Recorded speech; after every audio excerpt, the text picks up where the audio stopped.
Bismillahirrahmanirrahim. Assalamualaikum warahmatullahi wabarakatuh. Alhamdulillahi rabbil alamin alladzi ja'ala ramadhana syahra as-siyama lil mu'minin. Wassalatu wassalamu ala asyrafil anbiya'i wal mursalin sayyidina wa maulana wa habibina wa syafi'ina wa zukhrina Muhammad wa ala alihi wa sahbihi ajma'in. Amma ba'd. Sedang jamaah salat subuh kaum muslimin dan muslimat yang berbahagia, senantiasa kita menyampaikan puji dan syukur kepada Allah Subhanahu wa taala, diiringi dengan salawat dan taslim kepada junjungan kita Rasulullah sallallahu alaihi wasallam. Jamaah yang berbahagia, pagi ini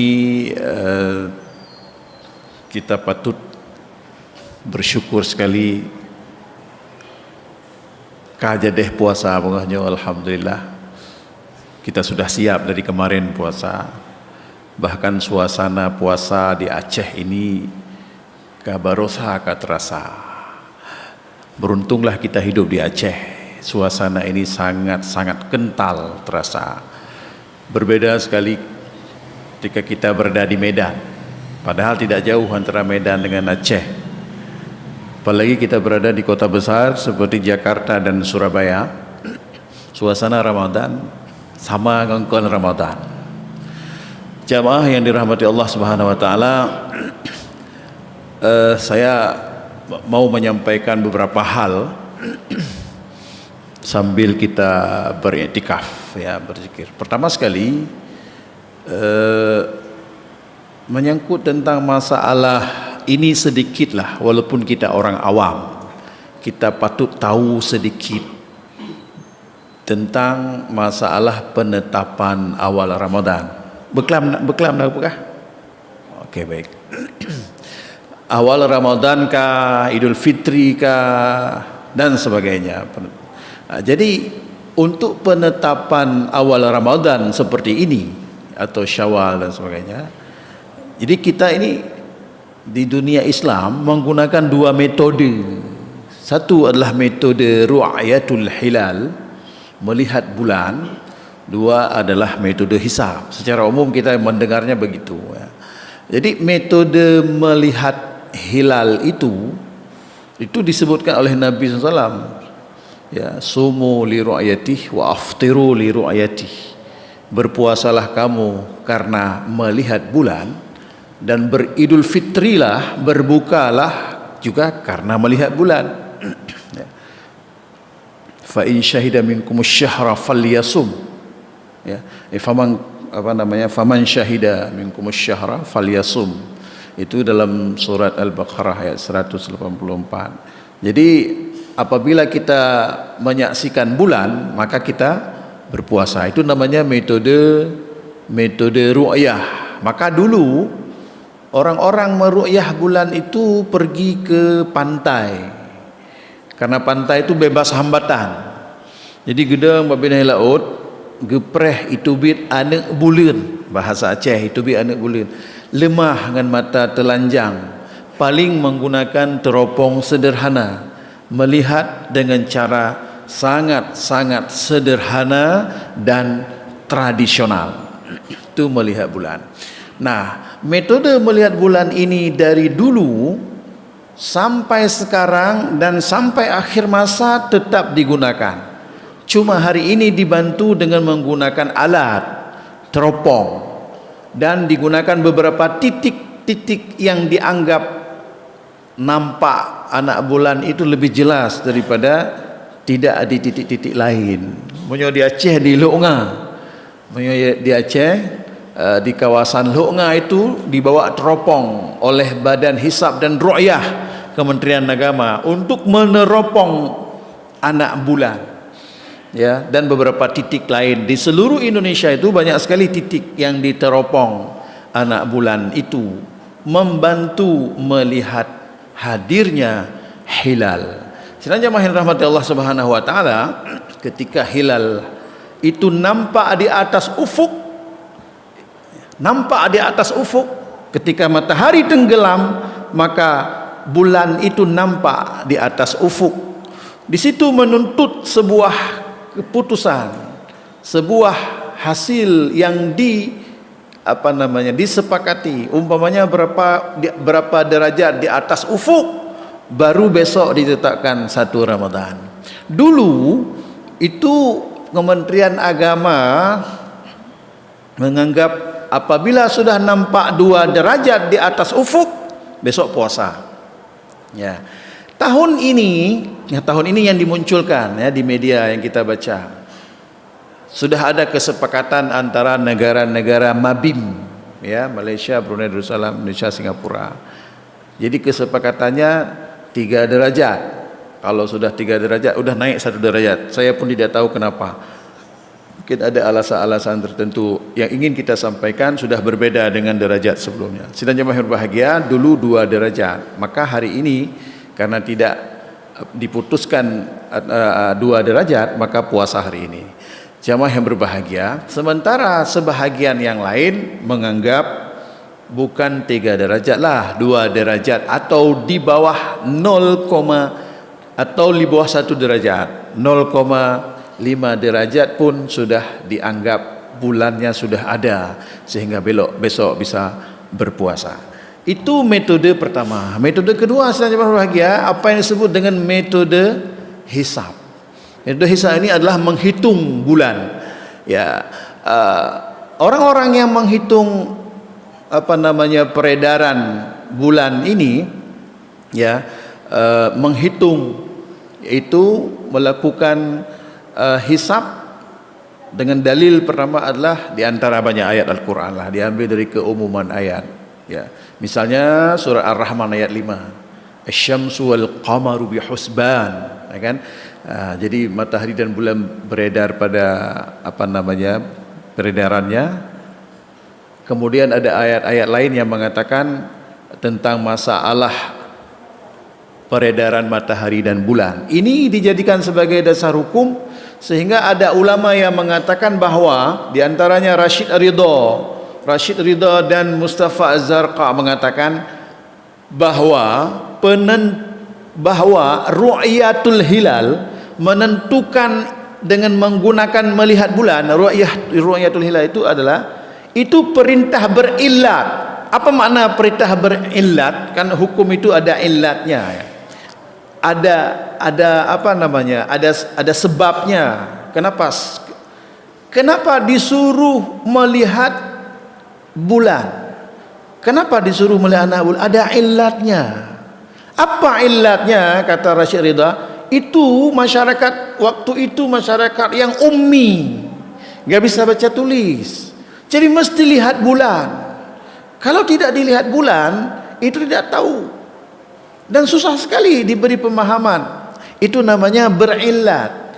Nah, ketika illat itu sudah tidak ada, maka hukum itu menjadi tidak ada. Apa maksudnya? Ketika sudah ada ahli hisab di situ, maka ru'yah itu tidak diperlukan.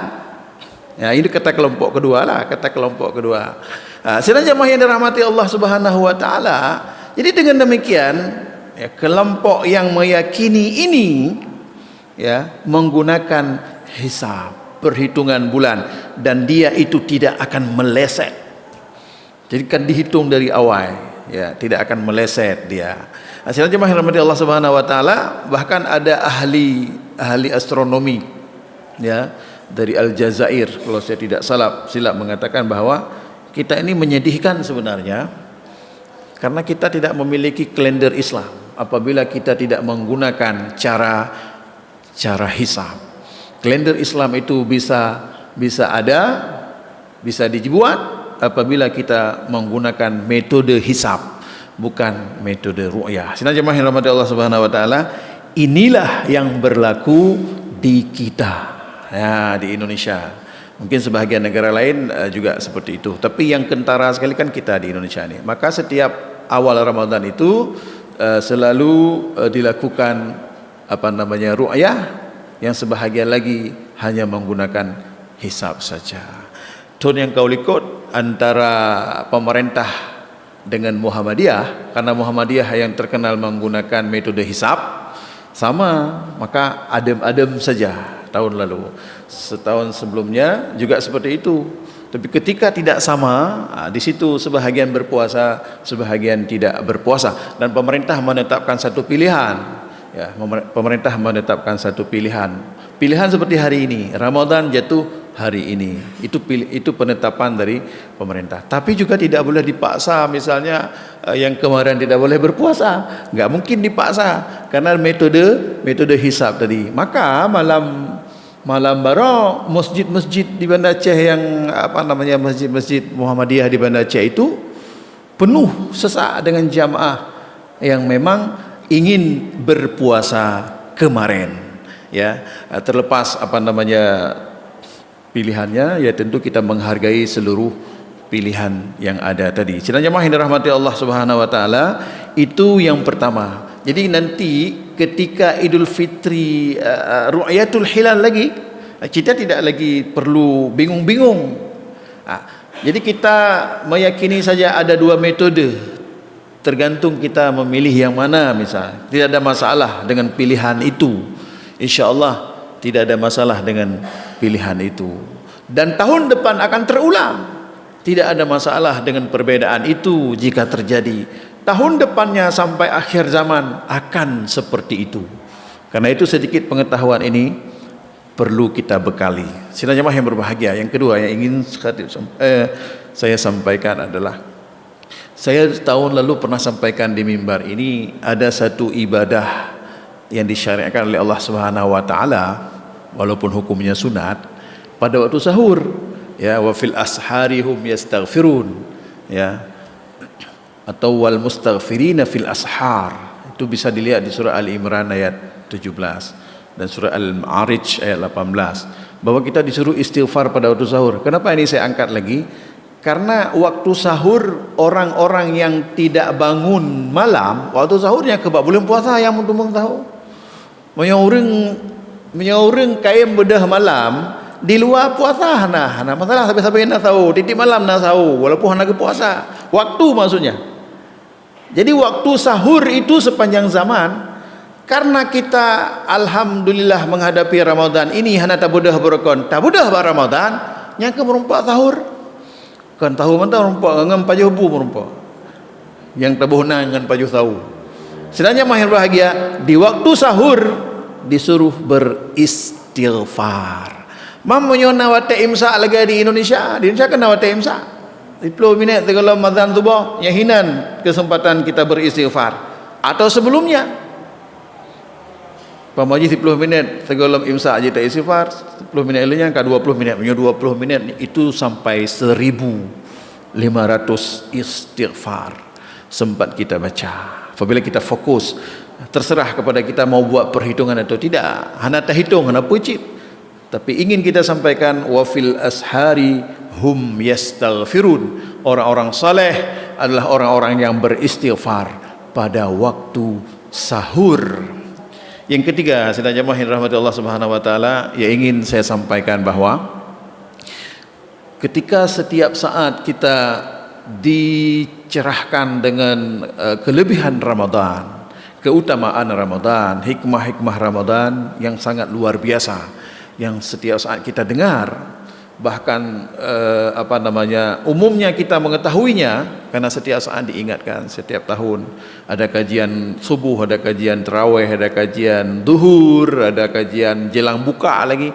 Jadi selalu ada, ya, sehingga kita memadai pengetahuan tentang ini. Karena itu sedang jamaah yang dirahmati Allah Subhanahu wa taala, kita paham tentang hikmahnya yang banyak. Tetapi kita juga harus paham ada ancaman tentang apa yang berhubungan dengan orang yang tidak berpuasa. Jadi menyerta dengan harapan mendung, harapan saja memberi kita motivasi. Ketika kita mendengar ada ancaman, maka itu membuat kita gemetar, membuat kita takut apabila kita melanggar. Maka dalam Al-Quran itu ada disebut dengan wa'ad dan wa'id. Ada ayat tentang ancaman, ada ayat tentang janji Allah kepada orang yang berpuasa dan sebagainya. Ada ancaman kepada mereka yang tidak berpuasa. Jamaah yang dirahmati Allah Subhanahu wa taala, apabila ada orang yang tidak ada udzur syar'i tidak berpuasa. Udzur syar'i itu udzur syara'. Kita sudah tahu udzur syara' itu kan. Misalnya man kana minkum maridan aw ala safarin. Itu situ ada dua. Orang sakit, orang safar. Ditambah dengan hadis Nabi SAW umpamanya perempuan yang sedang haid dan nifas, ya. Kemudian ada orang-orang yang udzur seperti lansia, orang pikun. Itu orang-orang udzur syar'i. Orang udzur syar'i ini boleh tidak berpuasa dan ayyam ma'dudat. Apa namanya? Dia boleh mengganti pada hari-hari lain. Yang boleh meninggalkan puasa dan mengganti pada hari lain hanya orang yang ada udzur syar'i. Orang bunuh. Yang hana udzur syar'i hana giyu gantau puasa nyamban. Umpamanya orang hana puasa, hana udzur syar'i, hana payah gantau puasa. Galak-galak agaknya hana puasa, hana payah gantau puasa. Karena giyu gantau puasa ke orang yang hanjit puasa. Teman orang yang harus puasa, hana ke puasa, pernah giyu gantau puasa baganya. Tak perlu diganti. Disitulah ancaman yang besar yang ingin disampaikan. Sedang jamaah yang dirahmati Allah Subhanahu wa taala.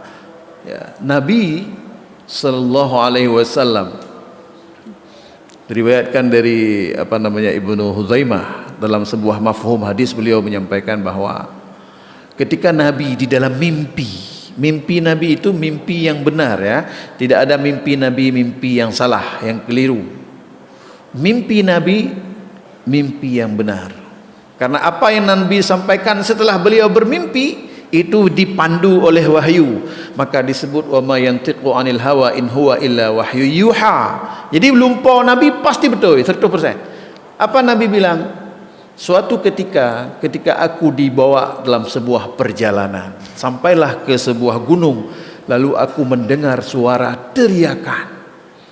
Urung meraung. Lalu Nabi bertanya, suara apakah itu? Nabi bertanya kepada malaikat.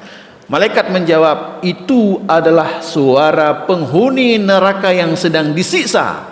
Kata malaikat. Kemudian aku dibawa ke tempat lain, sampailah aku ke suatu kaum, yang kaum itu sedang disiksa dengan cara digantung. Digantung uleu miup. Digantung uleu miup. Dan di sudut mulutnya itu sobek, di mulut yang sobek itu bercucuran darah. Lalu aku bertanya kepada Jibril, siapa mereka wahai Jibril? Jibril menjawab, mereka adalah orang-orang yang berbuka puasa pada bulan Ramadan, tidak waktunya. Arti urusan puasa. Jadi ancaman bagi orang yang tidak berpuasa di bulan Ramadan. Jadi dosa yang sangat besar bagi orang yang tidak ada udzur syar'i tidak berpuasa pada bulan Ramadan. Sedang jemaah yang dirahmati Allah Subhanahu wa taala, Imam Az-Zahabi Al-Hafidz Az-Zahabi mengatakan dosa orang yang tidak berpuasa pada bulan Ramadan itu sama lebih besar daripada dosa penzina, lebih besar daripada dosa pemabuk. Orang yang minum khamar, orang yang berzina, lebih besar dosa orang yang tidak berpuasa Ramadan. Ya, karena itu beliau memasukkan orang yang tidak berpuasa pada bulan Ramadan itu dengan orang zindik. Orang zindik, orang yang rusak akidahnya, orang yang bermasalah dengan akidahnya, dengan keimanannya. Jadi rupanya rayotat dosa bagi orang yang tidak berpuasa pada bulan Ramadan. Sedang jamaah yang rahmati Allah Subhanahu wa taala, kadang-kadang dalam kehidupan kita yang ura-ura cik hirin dah kalian. Umpamanya yang sering melihat di televisi, ya, hari ini kan di media sosial banyak. Saya sering sampaikan, tahun lalu juga saya sampaikan. Kalangan artis yang sering menyebut puasa penakan puasa compang-camping. Artis-artisnya hana itu pun dampak otakun. Kemarin aku puasa, hari ini aku enggak puasa. Baik kan? Aku buka kadang-kadang, aku puasa kadang-kadang, nyaikun li artis. Kan dampaknya luar biasa bagi masyarakat yang mendengar. Sebahagian masyarakat yang punya pemahaman, pengetahuan, okeylah, hana masalah. Tapi masyarakat biasa kan dipikirnya ngemenyo artis kan laginya Seolah-olah memang seperti itulah. Haji buka zuhur, puasa zuhur, puasa 5 huruf, buka 2 huruf, panjang-panjang galak. Itu namanya puasa mut-mutan. Mut-mutan. Ketika moodnya baik, dia puasa. Nah, ini berbahaya sekali. Sebenarnya mahir rahmati Allah Subhanahu wa taala atau lagi itanya kena citakalan tajak upekan. Menyona perhatian oten tajak upekan. Pulung pekan-pekan yang muka baki limau dan sebagainya. Yang sebahagian tetemu urang itop ialam penakan ada minuman dia disediakan di situ. Kadang-kadang hotel agak tepi-tepi bacut atau hana tepi bacut, ijib jui. Sirai itop bacut ijib i. Nyai mekat lau. Urang mekat. Hai yang terpegah yang contoh tak kala. Atau huruf lain dan sebagainya. Asalnya mahir rahmati Allah Subhanahu wa taala, ini orang tidak ada udzur syar'i namanya. Orang yang tidak ada udzur syar'i tidak boleh berbuka puasa. Itu ancaman tadi. Hanya orang-orang yang ada udzur syar'i saja yang dibenarkan untuk tidak berpuasa. Karena itu saya sampaikan tadi, suasana di Aceh alhamdulillah sangat mendukung sekali. Maka ketika Aceh dilarang buka warung, kuat sekali larangan. Menjadi aib betul ketika urung buka warung. Imuat lomba koran, kai drop urung yang buka warung, efektif sekali. Tapi di luar Aceh laju bermasalah.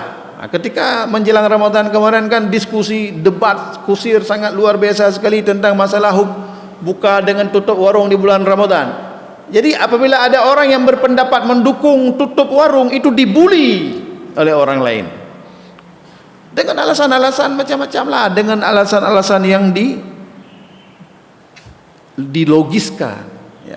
Mencari dalil-dalil hukum. Kan dalil hukum apabila kita mau membelotkan, kita bisa menyampaikan kepada masyarakat, ya. Sebenarnya mahir rahmat Allah Subhanahu wa taala, top kedai di Aceh alhamdulillah efektif memberi pelajaran bagi orang yang tidak berpuasa. Tapi top kedai di daerah lain dipermasalahkan hari ini.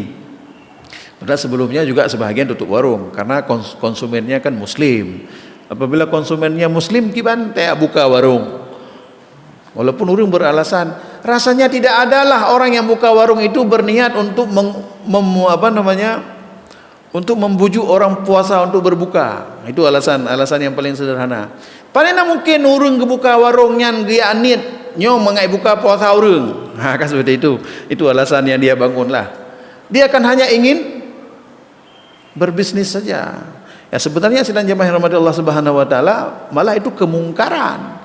Ya, syaddud zirai namanya, harus menutup jalan. Bang kata buka warung, kata pengaruh urang